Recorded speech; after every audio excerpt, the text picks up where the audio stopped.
Olá, pessoal. Estamos aqui para mais uma aula do nosso curso de Filosofia da Arte. A pergunta que não quer calar, afinal, o que é arte? Do Instituto Literação.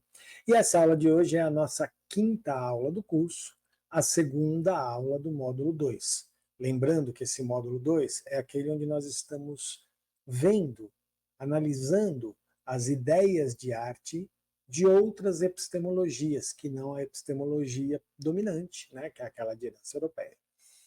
Na aula passada, a quarta aula, a primeira aula do módulo, nós vimos as pluralidades das artes africanas, e nessa aula de hoje, a quinta aula do curso e a segunda aula do módulo, nós vamos falar das não-artes dos povos originários do Brasil.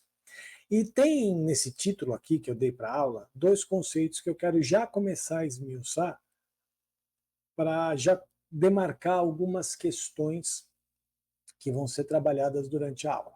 A primeira é o conceito de povos originários. Né? A gente sabe que o conceito de índio não se usa mais, né, porque tem um caráter pejorativo e foi dado pelos invasores, pelos colonizadores. Se usa muito indígena, né, a gente, inclusive nos textos que servem para a aula de hoje, né, alguns textos escolhidos para a aula de hoje, as pessoas usam o termo indígena, então talvez eu até deixe escapar em algum momento ou outro da aula o termo indígena, mas eu prefiro já deixar demarcado que o termo que eu prefiro, que eu quero usar como conceito, é o de povos originários. E o segundo termo que eu quero já esmiuçar é o termo de não artes. E por que não artes? A gente vai ver no decorrer da aula que os povos originários do Brasil trabalham com dinâmicas de manifestações artísticas que não tem nada a ver com aquilo que a gente chama de arte ou que a gente conhece como arte. Porém, se a gente simplesmente falar, então já que não tem nada a ver, a gente vai descartar isso e tirar do campo de reflexão da arte, a gente está renegando valores que são essenciais ao fazer artístico, né, a um olhar artístico mais amplo, mais aprofundado, de maneira até a marginalizar essas manifestações. Então, para evitar isso, eu uso o termo não artes, primeiro porque artes estão lá, né? Então, assim, a ideia de arte está lá, o campo de debate, de reflexão está demarcado, só que a gente está negando aquilo que é demarcado a partir da herança europeia. Tá? Isso vai ficar mais claro no decorrer da aula. Mas eu queria deixar claro esses dois termos para a gente já introduzir esses assuntos da aula. Tá? Os textos que nós vamos usar hoje são de 4 pessoas, né? São 3 textos, mas um texto tem autoria conjunta, 3 mulheres e um homem. Um dos textos é o da Els Lagrow. A Els Lagrow é uma antropóloga, professora do Departamento de Antropologia Cultural da UFRJ, da Federal do Rio de Janeiro. O segundo texto é do Norberto Stori e da Estela Barbeiro.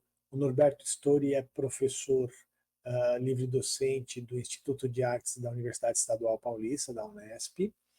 E a Estela Barbeiro, na época que eles escreveram esse texto, já faz alguns anos, ela era orientanda dele no departamento, no programa de pós-graduação no Instituto de Artes da Unesp. E o terceiro texto é da Carola Saavedra. A Carola Saavedra, ela é escritora, enfim, pesquisadora, doutora pela Universidade Estadual do Rio de Janeiro e pesquisadora da Universidade de Colônia, na Alemanha. E ela vai ter um texto bastante interessante sobre literatura indígena. Tá? São esses os textos que vão nortear aqui a nossa reflexão de hoje. Bom, as imagens que a gente vai usar para a aula de hoje, e eu estou falando imagens, eu não estou falando obras, porque não cabe aqui o conceito de obras, são as seguintes. Uma é uma foto do Augusto Feitosa Kaxinawa, ele é um Tianaibu, da etnia Kaxinawa. Tianaibu significa pai do japim. Japim é um pássaro, e aqui ele está cantando, iniciando um canto que é muito específico, que tem a ver com o canto do japim. A gente vai falar um pouquinho mais sobre isso daqui a pouco. A segunda imagem é um cesto Wayana. A etnia Wayana é uma etnia que vive bem no extremo norte do Brasil, numa parte do território do Amapá e numa parte do território do Pará. A terceira imagem é uma imagem do Aquiaborô, chefe Kayapó Gorotirê. Ele está demonstrando aqui como é que se usa alguns enfeites, o cocar, os brincos, a própria pintura do rosto, né? Ele explica qual é o uso desses enfeites, desses adereços, né? E a última imagem são as máscaras Wauja, a Papatai e a Tujua, que são máscaras rituais dessas etnias. Tá? Bom, então vamos lá. Iniciando então com a Els Lagro, ela vai começar a dizer que existe, quando a gente vai lidar com a chamada arte indígena ou a arte dos povos originários, existe um paradoxo, que é qual? Não existe nas línguas dos povos originários nenhuma palavra que corresponda a uma ideia de arte ou de estética. Não é que não existe só a palavra correspondente à arte. Não existe nenhuma palavra que corresponda a uma ideia que a gente tem de arte ou de estética. Simplesmente essa ideia de arte, de estética, de contemplação, não existe nos idiomas dos povos originários do Brasil. Tá? Isso é muito semelhante com o que a gente viu na aula passada sobre os povos africanos, mas no caso aqui existe um pouco mais de radicalidade. Por quê? Porque eles não só não têm a palavra, né, arte, mas como eles não têm nenhuma ideia, né, de algo parecido com aquilo que a gente conhece como arte. Além disso, o que eles fazem, né, os adereços, os objetos, os rituais que eles fazem, as danças, os cantos que eles fazem, que tem alguma expressão, né, formal, estética, não só não tem nada a ver com aquilo que a gente pensa como arte, como parece, aponta para o oposto, para uma coisa que é oposta àquilo que a gente conhece como arte. Então a Elza Lagro vai falar desse paradoxo que existe toda vez que a gente vai lidar com a chamada arte indígena, né, brasileira ou dos povos originários. Tá? Além disso, ela vai dizer que também, além de eles não terem nenhum tipo de ideia, de conceito ou de noção parecida com aquilo que a gente conhece como arte e tal, nas tribos, né, nas comunidades, enfim, nos territórios dos povos originários do Brasil, a figura de quem cria esses objetos, por exemplo, como o Augusto Feitosa Caxinal, que canta, né, tal, não é uma figura de artista, como um indivíduo criador, aquele que tem uma originalidade, enfim, aquele que busca romper com a dinâmica social para trazer algo diferenciado, né? Não. O artista, quem faz, né, tem toda uma questão da divisão de gênero, por exemplo. Então, existem tapeçarias que são feitas exclusivamente por mulheres, existem cestarias que são feitas exclusivamente por homens, enfim, existem objetos que são feitos por homens ou mulheres, e nesse caso, todas as pessoas da tribo aprendem a técnica, né? Então não existe aquele artista que é o gênio. Existe alguém que se destaca? Sim, geralmente essas pessoas que se destacam acabam se tornando mestres das outras. Mas em nenhum momento existe a ideia do indivíduo artista. Por quê? Porque além de a arte estar totalmente inserida no contexto da vida social desses povos, né? Então não existe uma arte que não tenha uma função para além dela mesma. Né? Tantos objetos como as manifestações de canto, de dança, de encenação, elas têm alguma função dentro da dinâmica social do grupo, né? Para além da função, vamos dizer assim, expressiva e estética dela. Então não existe a figura daquela pessoa que vai se destacar do meio social a partir daquilo que ele cria esteticamente, porque a criação estética está totalmente imersa na dinâmica da vida social. E além disso, né, para a nossa ideia de arte, que vem da herança europeia, a genialidade do artista está justamente em romper a dinâmica da vida cotidiana, né? Trazendo algo novo, trazendo uma inovação. Então, todos os grandes gênios da arte europeia e da arte ocidental, né, dentro da nossa reflexão sobre arte, foram aquelas pessoas que romperam com os paradigmas do seu tempo, do seu lugar, do seu território, e trouxeram algo muito inovador. Entre os povos originários do Brasil, isso não acontece. O que acontece é o contrário. Justamente o que eles querem com as expressões artísticas é manter uma tradição, é manter uma conexão com aquilo que é considerado ancestral, né, com a sua ancestralidade, com a sua história, com a sua memória. Então, os objetos, as expressões artísticas desses povos têm como objetivo, além de vários outros, né, além dos objetivos específicos de cada um desses objetos e de cada uma dessas manifestações, tem como um grande objetivo uma conexão com a ancestralidade, uma conexão com a tradição desses povos. Então, isso demarca uma diferença muito grande entre aquilo que a gente conhece como arte e o que esses povos fazem, que nós poderemos considerar arte. E aí eu quero, de novo, demarcar isso para que a gente, lá no final da aula, reflita se a gente pode ou não considerar arte mesmo, tá bom?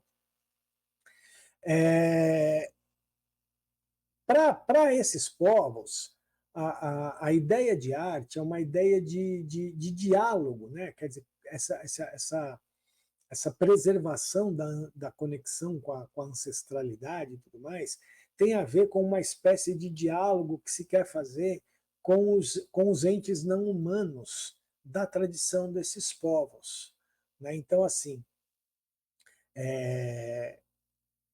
não é uma coisa que exige uma técnica assim do tipo assim, eu tenho que ter uma técnica muito esmiuçada, porque eu tenho que do nada usar a minha técnica para do nada criar uma coisa maravilhosa, figurativa.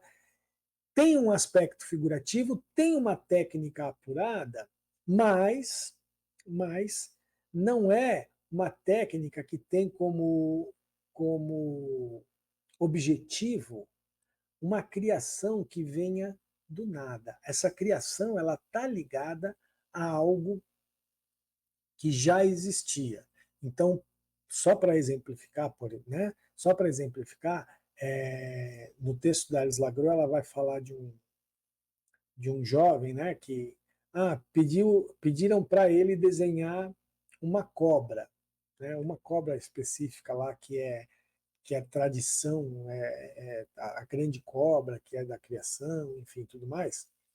E o rapaz ficou lá o dia inteiro desenhando a cobra, e a cobra era um monte de X, né? Era como se fosse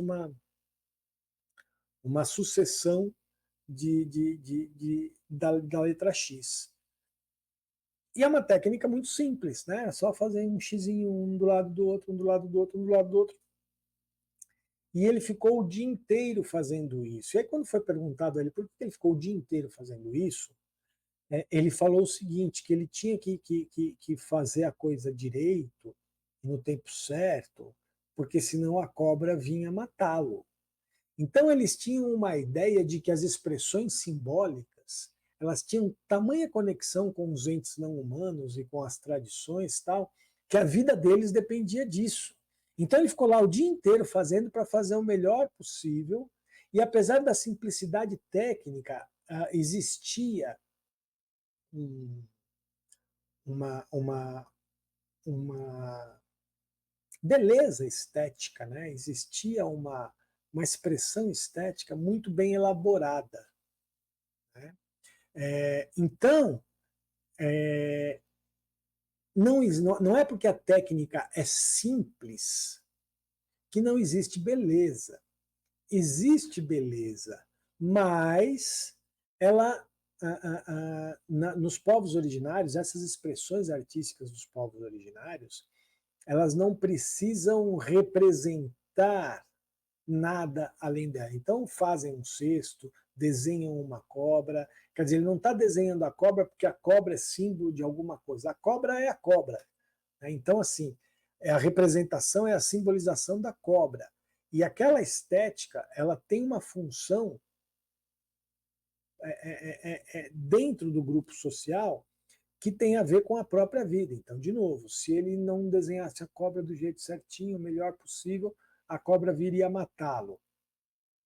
Percebe que essa expressão artística, ela meio que cria uma ideia de mundo.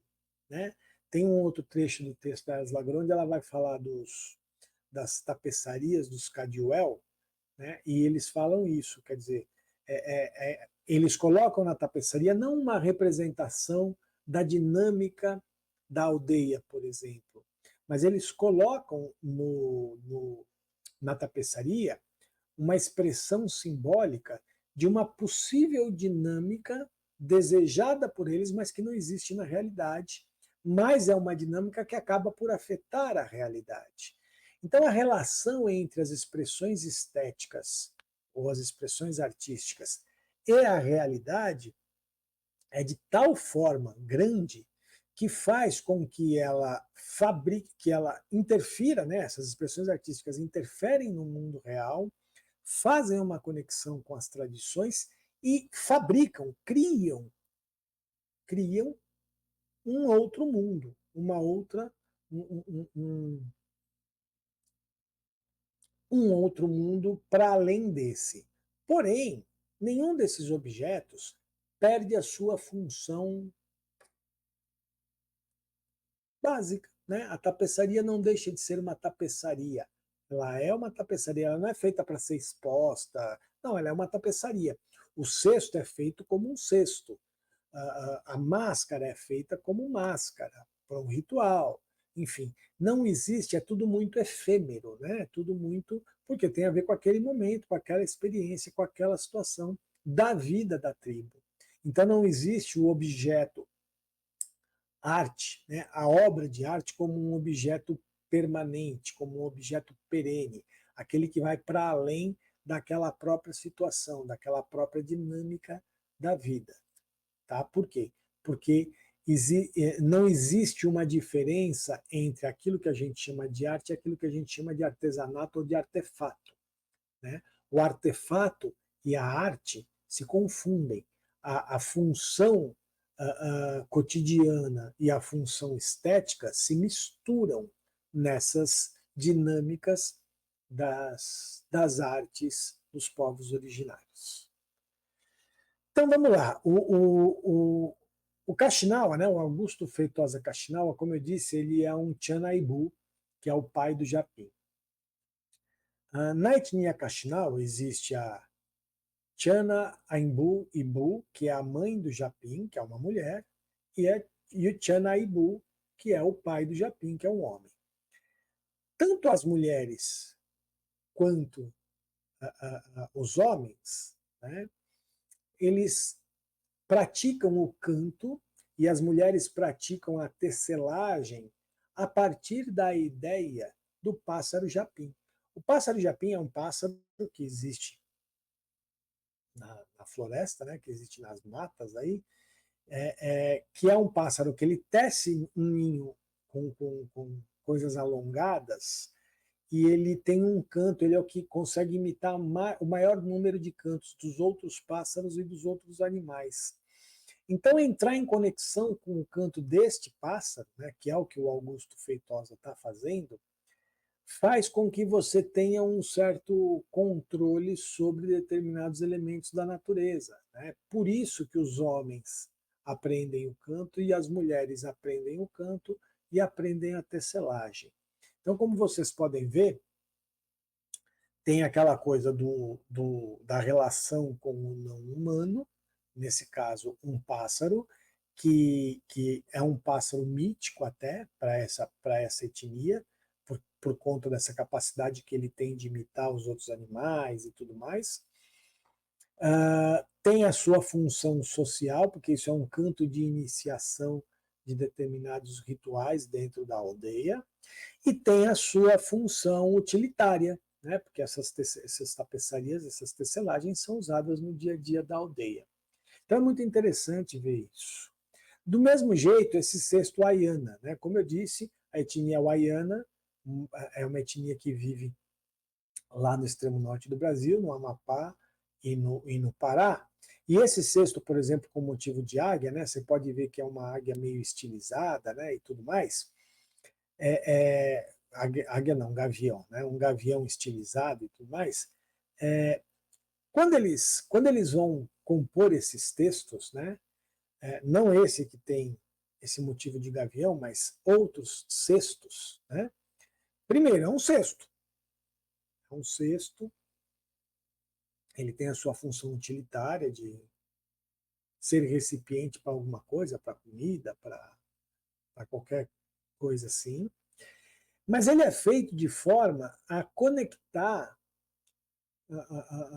a vida da tribo com determinados seres míticos, né? Nesse caso o gavião, e tem outros cestos dele onde eles fazem do mesmo jeito do rapaz que ficou desenhando a cobra lá, né? A cobra grande, que é a cobra mítica, que é a cobra da criação, que deu origem ao mundo para eles, enfim. Então tem toda uma conexão com esse imaginário ancestral, com essa tradição mítica desses povos. Esses objetos, por que o Akihaboro está demonstrando? Porque não era qualquer pessoa que podia usar qualquer objeto. Né? Existia dentro da estrutura social determinados objetos que só podiam ser usados, por exemplo, pelo cacique, pelo pajé. Lembrando que o pajé, por exemplo, sempre foi considerado, né, o xamã, ele sempre foi considerado o ser que se conecta com os deuses ou com os seres não humanos, né? E se conecta não à maneira dos orixás africanos, por exemplo, né, que descem no corpo do, do cavalo, né? Enfim, pensando no candomblé, essas coisas, nas religiões de matriz africana, mas se conecta com esses deuses porque eles aparecem na própria natureza, como é o caso da cobra grande, como é o caso do pássaro japim, como é o caso do gavião, enfim. Esses seres não humanos, eles incorporam suas formas dentro desses elementos da natureza, né? Então, existem determinados artefatos, determinados objetos que só podem ser utilizados por algumas pessoas, né? E eles são feitos também por essas pessoas e tal, por conta dos rituais, né? Que é o caso também das máscaras. Né? Essas máscaras são usadas pelos pajés, pelos xamãs dessas etnias, em rituais funerários, em rituais de, de,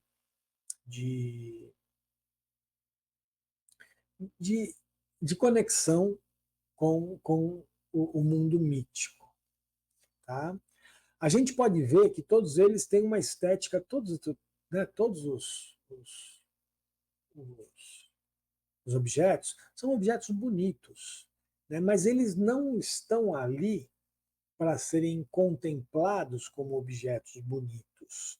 Eles são bonitos, eles têm uma técnica apurada, mas eles têm uma função dentro da dinâmica social da etnia, né, da tribo. Bom, aí vamos lá para o Norberto Story e para a Estela Barbeiro, que vão falar que existe uma generalização quando se fala em arte indígena. Do mesmo jeito que existia uma generalização quando se falava em arte africana, existe a arte indígena, como se tudo fosse igual, né?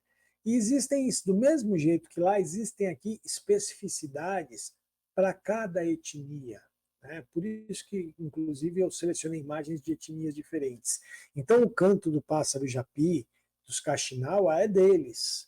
Não existe outra etnia que faça esse canto, essa tapeçaria a partir do canto do japim, né, do pássaro japim.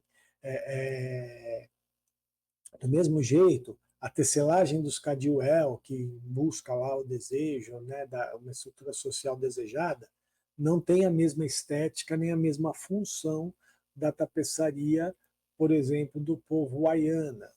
Tá? Então, essa generalização da arte, da chamada arte indígena brasileira, ou da arte dos povos originários, vem de que vem da possibilidade reducionista que a gente tem quando usa ou quando aborda essas manifestações estéticas desses povos a partir da nossa ideia de arte. Então a gente acaba por reduzir isso. E como a gente não consegue lidar com tamanha diversidade, com tamanha diversidade técnica, né, a gente acaba generalizando usando o termo arte indígena ou arte dos povos originários. Então eles querem começar apontando que essa generalização ela é perversa, ela é ruim, né? Ela diminui, ela reduz a importância dessas manifestações. Existe uma busca pela qualidade formal? Como eu disse, sim, existe. Existe sim uma busca pela qualidade formal do objeto. Como a gente viu lá, os objetos são bonitos, né? Então existe uma preocupação estética, existe uma preocupação formal, mas essa preocupação formal, ela não tem a ver com aquilo que a gente chama de status do objeto da arte. Nossa, tem que ser belo porque ele vai ser contemplado, ele vai ser colocado num lugar especial para ser contemplado. Não. A preocupação estética vem por conta daquilo, como eu já mencionei, daquilo com a conexão que aquilo tem com os seres não humanos, com a dinâmica da própria vida. Então, qualquer coisa que saia fora do lugar, que não saia bem feito para eles, atrapalha essa conexão, atrapalha a dinâmica social. Tá? Então, se o cesto não está com, com a figura bem feita, com a figura certa, com a figura bem feita, ele não vai cumprir sua função, nem a sua função utilitária. Ah, mas ele vai continuar carregando coisas, sim. Só que as coisas que ele vai carregar fazem parte também dessa dinâmica social que tem uma relação mítica muito grande, muito forte. Então, tudo é um conjunto de coisas. O que a gente tem que entender é que as artes dos povos, ou as não artes dos povos originários do Brasil, são fenômenos que estão inseridos dentro de uma dinâmica social, fazem parte dessa dinâmica, afetam e são afetados por essa dinâmica.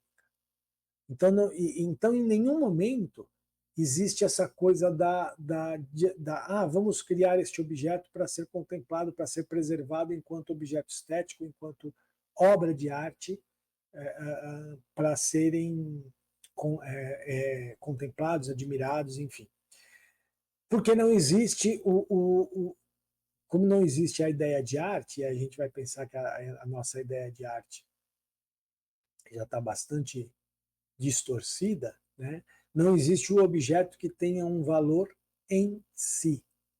Né? E é um outro paradoxo muito interessante, porque ele não representa nada além dele mesmo, porém, ele não tem nenhum valor em si. Ele só tem valor dentro da dinâmica que vai para além dele mesmo. Isso é um paradoxo muito interessante e que tem a ver com a ideia que a gente faz de objeto artístico como algo consumível, como uma mercadoria que pode ser comprada, vendida, que vale dinheiro. Isso não existe para eles. Né? O objeto ele tem a sua função dentro da dinâmica social, mas ele tem a sua beleza porque a beleza também faz parte dessa dinâmica social. Então existe uma preocupação técnica, existe uma preocupação formal, existe uma preocupação pela qualidade formal disso, porém, essa qualidade formal não tem a ver com a ideia de um objeto que tenha valor financeiro em si. Até porque esses objetos não são tão perenes, não, né? Eles são mais efêmeros.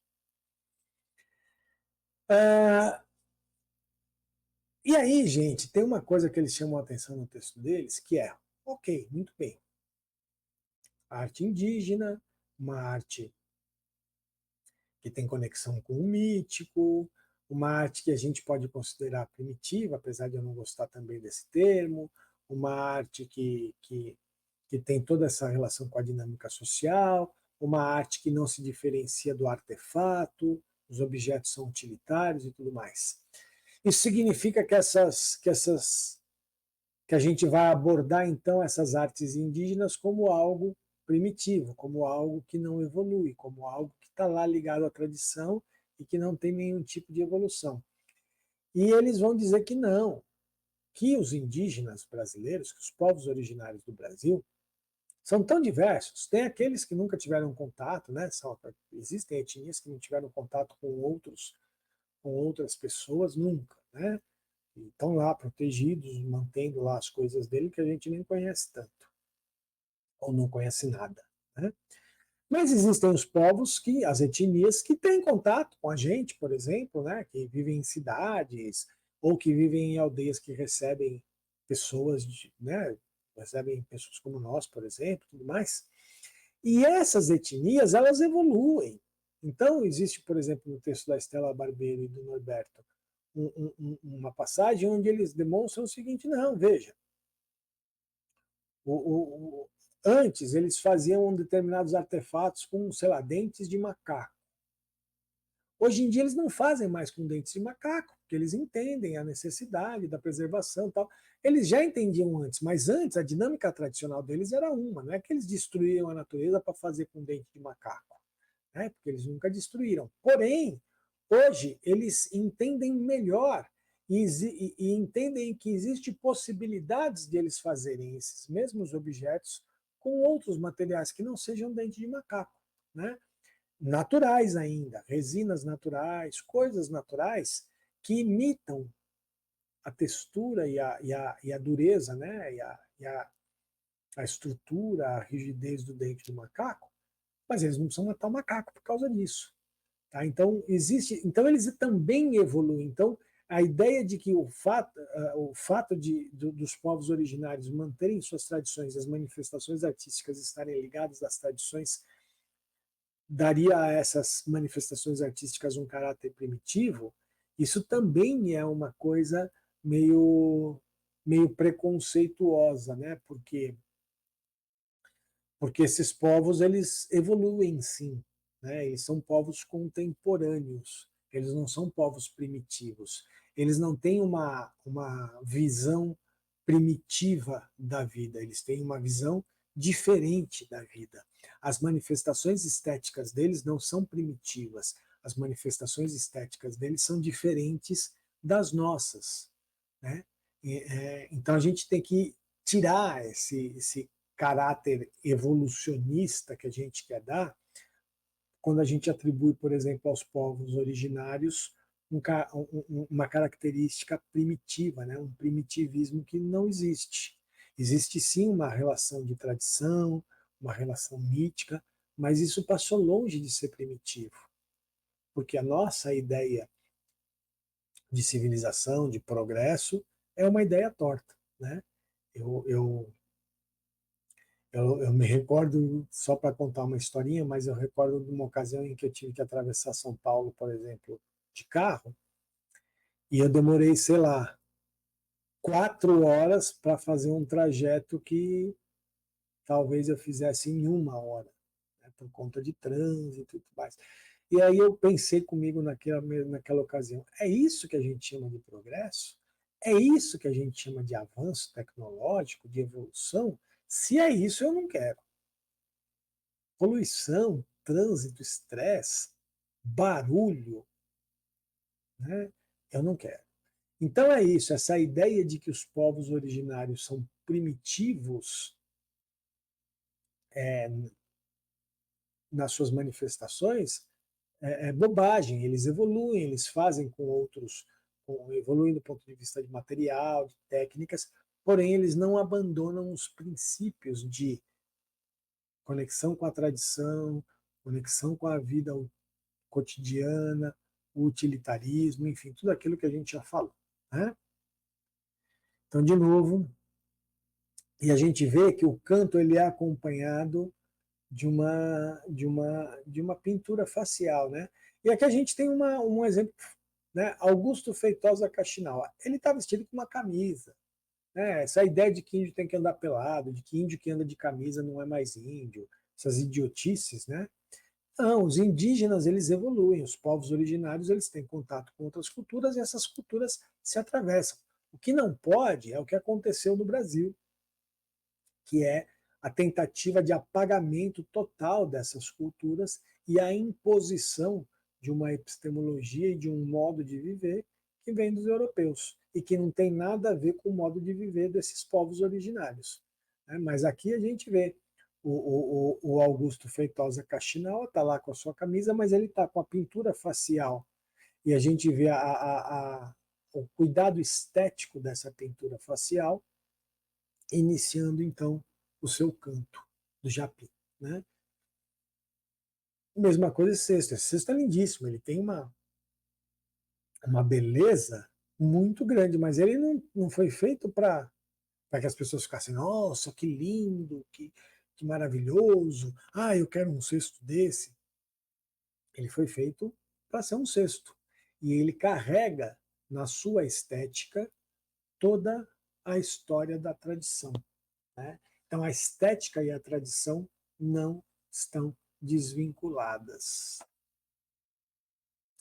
Aqui, de novo, a gente vai ver aqui nessa pintura facial, nesse cocar, nesses artefatos, nesses enfeites que o Akeboro está usando, são lindos, né? Tem uma estética muito bonita, mas é isso. Usou, isso se desfaz, isso vai embora, isso não é preservado enquanto objeto estético. Tá? Mesma coisa as máscaras. A gente tem vontade de ter uma máscara dessa e preservar, né? E hoje em dia até vendem, enfim, né? Tudo mais, mas tradicionalmente isso não acontece. Né? Por quê? Porque essas máscaras são máscaras funerárias, são máscaras rituais. Tá? Então isso não existe como objeto a ser comercializado. Bom, e aí agora a gente vai passar para o texto da Carola Saavedra, que se chama Literatura e Arte Indígena no Brasil, onde ela vai primeiro dizer o seguinte, que essa ideia de lidar com as artes dos povos originários, ela é recente. Tá?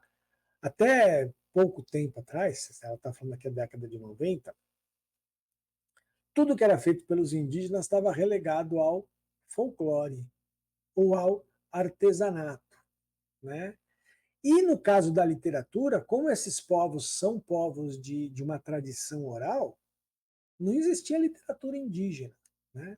Até meados dos anos 90, não existia, quer dizer, ou seja, até o final do século XX, não existia no debate público brasileiro sobre arte, ou sobre literatura, a ideia de arte ou literatura indígena. O que sempre houve, e ela vai no texto dela ser muito assertiva nisso, é a representação do indígena feita por brancos, né? Que são representações muito clichês. Né? Então a gente não pode esquecer, por exemplo, de Iracema, do José de Alencar. Né? Então, essas representações indígenas ou de pinturas de quadros, de pintores brasileiros e tal, principalmente da época colonial, né? Ou mesmo depois, mas que essas representações elas vêm do homem branco e elas não correspondem a realidade desses povos. Ela até vai falar no texto dela, vai dar o exemplo do Macunaíma, né? E olha que o Mário de Andrade é um cara que não tinha de forma nenhuma a intenção opressora em relação aos indígenas, muito pelo contrário, né? Mas o Macunaíma que o Mário de Andrade criou, ele era um Macunaíma que acabava sendo permeado pelo ideário da arte de herança europeia. Né? O Mário de Andrade foi um dos integrantes da Semana de Arte Moderna, né? E era um cara que, por mais que tivesse uma puta capacidade, uma puta boa vontade de lidar com os conhecimentos dos povos originários de uma maneira não opressora, ele não escapava totalmente da sua própria formação cultural. Então existe uma reescritura de Macunaíma por escritores indígenas, né, por escritores oriundos dos povos originários, e que é diferente do Macunaíma do Mário de Andrade. E o que ela vai falar no texto dela é que isso é que é bacana. Como é que a gente consegue comparar? E o exemplo do Mário de Andrade é legal, porque assim, ninguém está aqui falando que o Macunaíma do Mário de Andrade é um clichê, por exemplo, como é o caso da obra do José de Alencar. Né?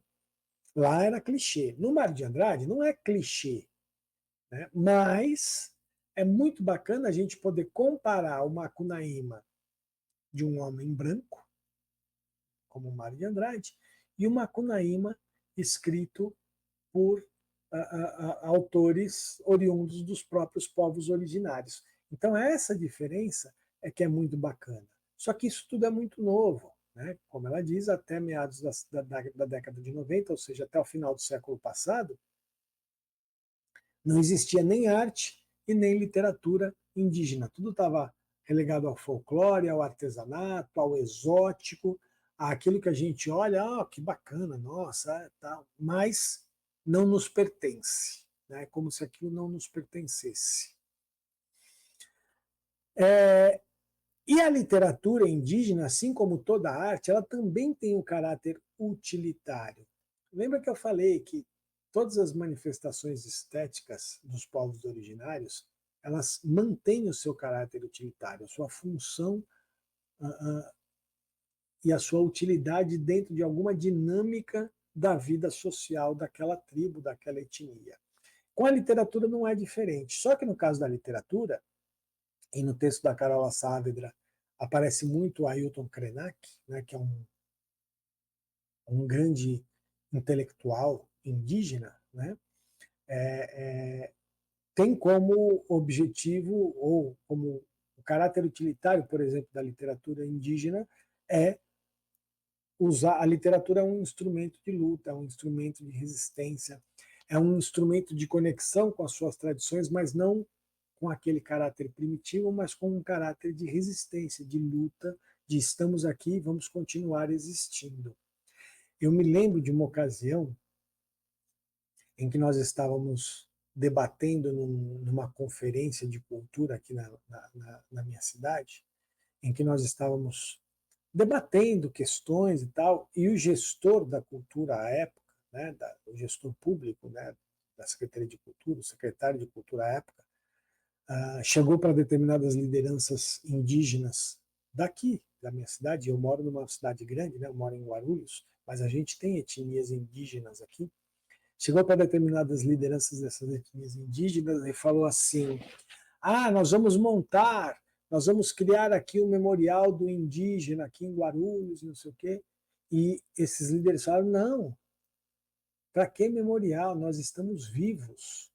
Memorial lembra sempre a ideia de uma coisa. Quer dizer, os próprios indígenas falam que o fato deles estarem ligados à tradição não tem nada a ver que eles vivem no passado. Eles estão vivos, eles não estão mortos. Né? Então eles se recusaram ao memorial. O memorial acabou não acontecendo porque foi só aquilo lá foi balela, foi só um discursinho que o secretário de Cultura à época fez para poder sair bonito na foto. Não ia ter memorial mesmo que os líderes quisessem. mas os líderes já falaram, não, a gente não quer memorial, porque nós estamos vivos. O que a gente quer é políticas públicas que assegurem que a gente possa manter as nossas tradições, manter as nossas manifestações e sem ser incomodados, né? Sem que isso signifique a nossa morte, muitas vezes. Né? Então, esse caráter de luta, de resistência da literatura indígena, e a literatura do Ailton Krenak é uma literatura muito significativa nesse lugar, né? De resistência, de luta, de memória e de dizer estamos aqui e estamos vivos e somos contemporâneos. Nós não somos seres do passado, nós somos seres contemporâneos. Nós vivemos na contemporaneidade, nós vivemos na atualidade e a gente faz a nossa arte, a nossa literatura dentro dessa atualidade. Aqui de novo a gente vai ver assim a preocupação com a beleza, né? Só que nesse caso a beleza ela não é para eles, e isso é muito interessante.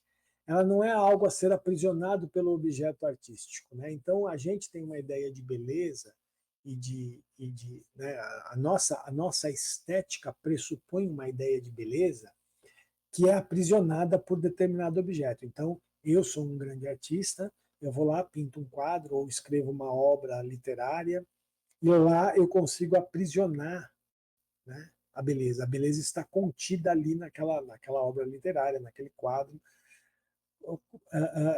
Então, o que eu consegui fazer foi aprisionar a beleza dentro daquele lugar e outro aprisiona em outro lugar. Para os povos originários isso não existe. A beleza é uma coisa fluida, né? É uma coisa que transita, não tá o objeto não aprisiona. Por quê? Porque o objeto não tem o objetivo de aprisionar a beleza. Ele tem o objetivo de participar com a sua forma de algo muito maior, onde a beleza vai transitar. Né? A beleza no sentido mais profundo do termo, né? A beleza no sentido de dinâmica,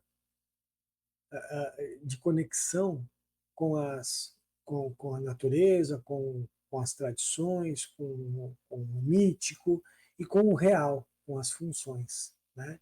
Então é muito interessante ver que essa noção de beleza para eles é fluida. Né? Então a ideia de arte não é uma coisa que vai conjuntamente aprisionar e levar para um único lugar, que é a obra, que é o objeto. Mas o objeto estético, ele participa da construção de um mundo, de uma realidade, da construção de uma dinâmica de mundo e uma dinâmica que sem aquele objeto não seria a mesma. Então, eu acho tão interessante isso que eu fico meio, né? Enfim.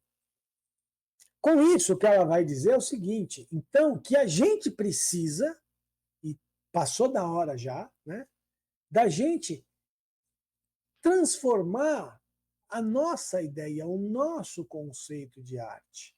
Não mais como uma coisa canônica, como uma coisa em si. Por quê? Porque uma coisa que é muito importante, isso aparece nos 3 textos, é que se há uma coisa que os povos originários do Brasil não têm, é a ideia de arte pela arte.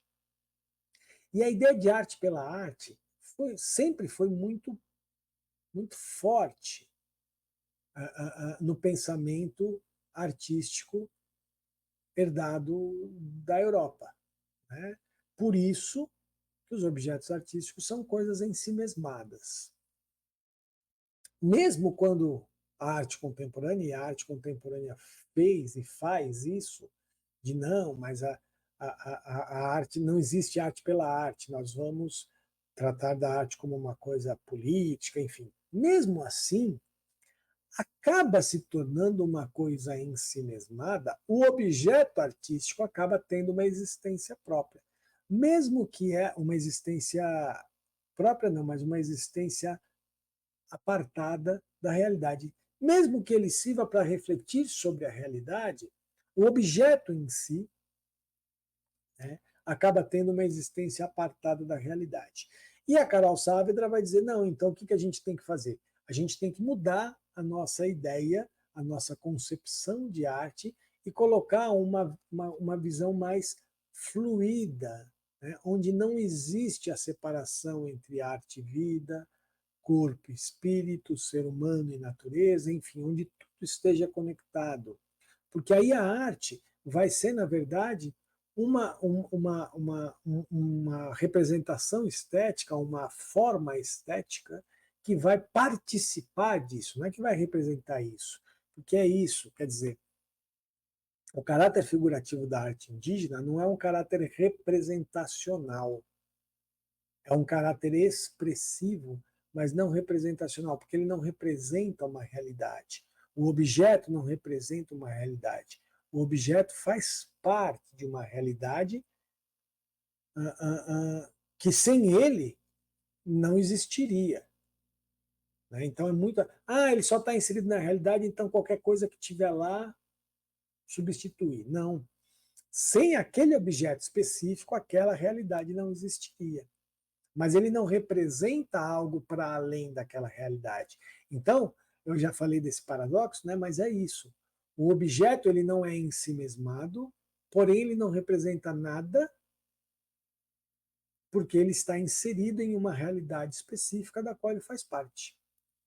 Tá? Então, o que a Carol Saavedra vai dizer é isso, o que a gente precisa nós precisamos agora ampliar o nosso conceito de arte, a nossa ideia de literatura, porque largar essa coisa essencialista da arte pela arte, né, que eu nunca gostei disso, mas que existe e que mesmo a arte contemporânea não conseguiu derrubar totalmente isso, apesar das inúmeras tentativas, né, não conseguiu derrubar totalmente isso, mas que a gente deve então mudar um pouco o nosso conceito de arte. Então vamos lá.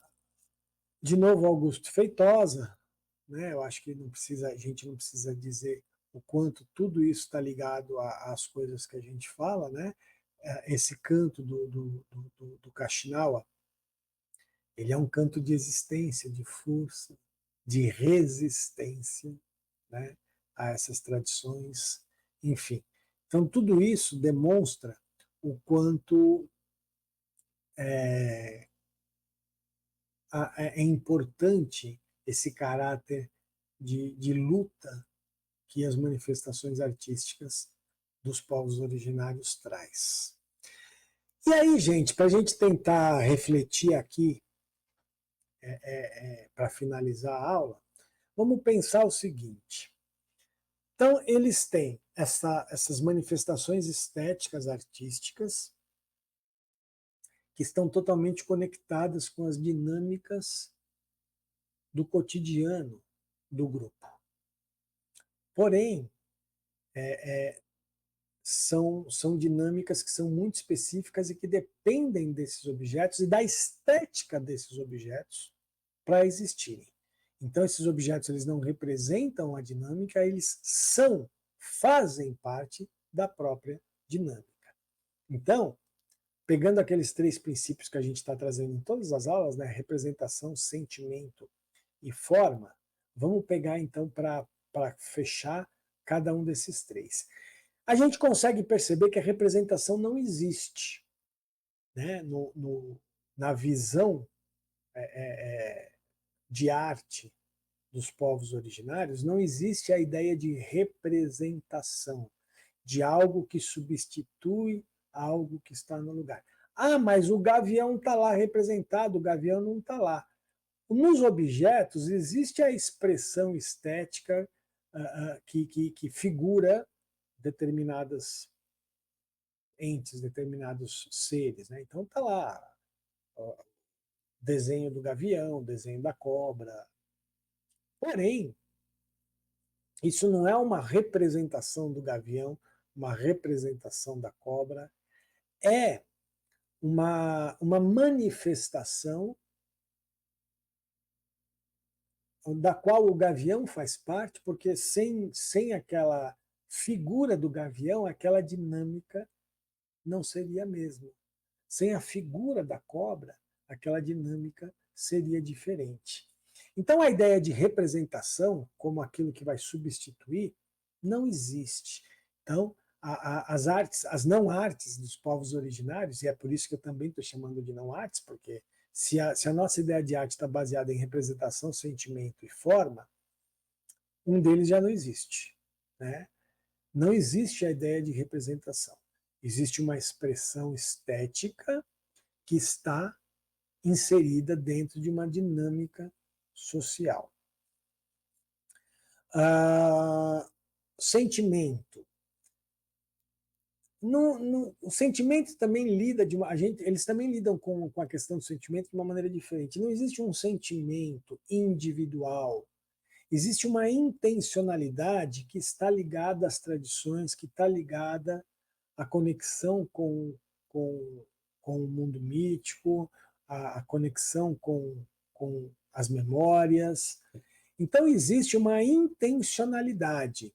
Sim, existe uma intencionalidade que a gente pode chamar de sentimento. Porém, por que eu quero diferenciar essa intencionalidade do sentimento? Por dois motivos que a gente viu aqui. Primeiro, porque a intencionalidade ela não é parte de um indivíduo, ela não parte de um indivíduo específico que é o artista. Eu tenho a intenção, não. Ela parte de um aprendizado que é coletivo, de uma técnica que é coletiva, ela parte de uma tradição onde várias pessoas, onde as pessoas fazem isso de acordo com a sua função dentro do grupo social. Então, essa intencionalidade, ela tem um caráter muito mais comunitário e muito menos individual. Ou seja, então, ela perde essa ideia, essa noção de sentimento, porque o sentimento está muito ligado à individualidade. O sentimento é meu. Eu vendo uma coisa, eu sinto determinada coisa em relação, determinada emoção, determinado sentimento em relação àquilo, e quem está do meu lado sente de outro jeito. Então não se fala em sentimento porque não existe a ideia da individualidade. Então por isso que eu prefiro falar em intencionalidade. Mas mesmo mudando, esse princípio está lá. Então o princípio do sentimento está lá, o da representação não. O do sentimento está lá. E o da forma também está, né? O da forma está lá, mas também transformado, porque essa forma ela não é algo em si. Essa forma ela está ligada à tradição, mas ela também está ligada ao cotidiano. Então esse é mais um paradoxo muito interessante, porque o objeto estético, a forma estética, ele tem uma conexão com a tradição, com o mundo mítico. Então tem uma relação para o além do humano. Então ele tem a sua função metafísica, mas ao mesmo tempo ele tem a sua função utilitária, de artefato, de objeto a ser utilizado no cotidiano da vida. Então é muito interessante como a noção de arte ou a noção dos povos originários em relação a esses objetos expressivos abarcam, né, essa noção abarca tanto aquilo que a gente viu como arte metafísica, que é aquela que está para além do humano, como aquilo que a gente viu como arte relacionada ao cotidiano, né, ou a arte ligada ao materialismo, enfim, as dinâmicas sociais, pela questão utilitária que não se perde. O objeto continua sendo um objeto utilitário, ele não se perde. Então é um paradoxo muito interessante. Então, só para concluir, gente, a gente percebe o seguinte: não existe representação. O sentimento ele é transformado em intencionalidade. E a questão da forma carrega em si um paradoxo que é a sua função mítica, ou seja, a sua função metafísica, e a sua função utilitária. A forma une essas duas funções. Uma função ordinária, vamos chamar assim, que é a sua função utilitária, enquanto cesto, enquanto tapeçaria, e a sua função mítica, a sua função extraordinária, a sua função metafísica, que é o canto que controla o pássaro, as pinturas que têm a ver com o pajé, com determinada dança, com a conexão com esses deuses. Então, a gente conclui dizendo que e por isso que eu resolvi chamar de não artes, porque essas manifestações, e eu vou chamar de manifestações artísticas, mas não arte, essas manifestações artísticas, elas desprezam o caráter representativo, transformam o caráter sentimental em caráter de intencionalidade e subvertem a forma com um paradoxo entre com um paradoxo do objeto que se conecta com a mesma intensidade com o extraordinário, com o mítico, com o metafísico e com o ordinário, com o utilitário, com a dinâmica social do grupo. Tá? Então, só para a gente fechar, eu não chamo de artes por isso, ou eu chamo de não artes por isso, porque, apesar de tudo isso, não dá para tirar essas manifestações do campo da reflexão da arte. Como bem disse a Carola Saavedra, o que a gente precisa é ampliar o nosso campo de reflexão sobre arte, é ampliar o nosso conceito de arte para abarcar essas manifestações. Elas são manifestações artísticas, sim, apesar de elas não se enquadrarem naquilo que a gente conhece como arte. Mas o fato delas não se enquadrarem não tiram delas o caráter de manifestação artística, porque tem estética, tem forma, tem intencionalidade, tem sentimento, mas não tem representação, só que tem expressividade. Então é muito importante a gente ter isso em mente para não tratar as manifestações artísticas dos povos originários como algo exótico, como algo primitivo ou como algo que não evoluiu. Essas dinâmicas evoluem, a gente falou de pelo menos uns 3 ou 4 paradoxos aí, né, que vêm justamente dessa ideia de que estão ligados à tradição, mas evoluem. São humanos, mas estão em conexão com a natureza. São indivíduos que fazem, mas esses indivíduos estão imersos numa coletividade, numa comunhão coletiva. Então, todos esses paradoxos, eles fazem com que essas manifestações artísticas fujam daquilo que a gente conhece como arte, mas elas pedem, né, quando elas reclamam as suas existências, e elas têm que reclamar suas existências, elas reclamam nos pedindo o seguinte: olha, nós estamos aqui, nós não somos aquilo que vocês conhecem como arte, porque aquilo que vocês conhecem como arte é muito reduzido. Ampliem. Vocês ampliam que a gente entra. Vocês vão ver que a gente entra. Mas vocês precisam ampliar. Enquanto nós tivermos a nossa ideia, nosso conceito de arte reduzido, essas manifestações não vão poder entrar no campo da reflexão artística. Mas elas devem entrar porque nós devemos ampliar os nossos conceitos de arte para abarcar essas manifestações que são maravilhosas, fantásticas, enfim, e que têm uma função muito importante nas dinâmicas da vida desses povos originários do Brasil. Tá certo? Então é isso, gente. Aqui a gente termina a nossa quinta aula. Mais uma vez eu digo a vocês que se vocês não leram os textos da Carola Saavedra, do Norberto Story, da Estela Barbeiro e o texto da Elze Lagnou, leiam. Né? Se já leram, quiserem reler para depois do que eu falei, ver se vocês se a leitura de vocês muda. Façam os exercícios, né? Façam a nossa avaliação da aula 5, né? Sempre aquele caráter lúdico, né? Da avaliação, tá? E a gente se vê então na nossa próxima aula, na sexta aula e a última aula do módulo 2, onde a gente vai fechar essa reflexão a respeito da arte em outras epistemologias, falando um pouco das resistências artísticas dos povos latino-americanos. Tá bom? Então a gente se vê na próxima aula. Valeu, gente. Até mais. Tchau.